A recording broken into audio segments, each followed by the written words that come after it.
dia, la unitat d'atenció diürna comença amb una missió: ajudar les persones amb Alzheimer a mantenir la seva autonomia el major temps possible i millorar la seva qualitat de vida. Amb un equip multidisciplinari format per metges, neuropsicòlegs, terapeutes i treballadors socials, treballem des de fa més de 30 anys per a proporcionar teràpies no farmacològiques com l'estimulació cognitiva. L'arribada de noves tecnologies com la realitat virtual permet que l'estimulació cognitiva es produeixi en un entorn segur i completament immersiu per a l'usuari. A més, aquesta tècnica permet adaptar cada sessió al tipus d'activitat preferida per l'usuari, així com adaptar el nivell de dificultat o el tipus de moviment a realitzar.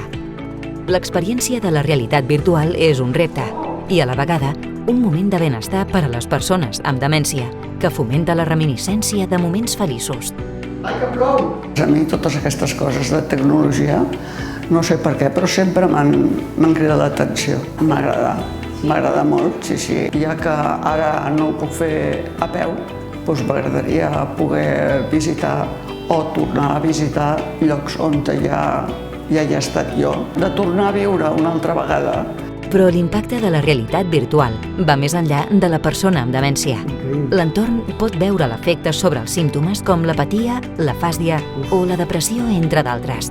A veces da la sensación que vienen en el mar rodeado de tiburones, de un montón de peces que no logré determinar qué eran, pero se veía como de verdad.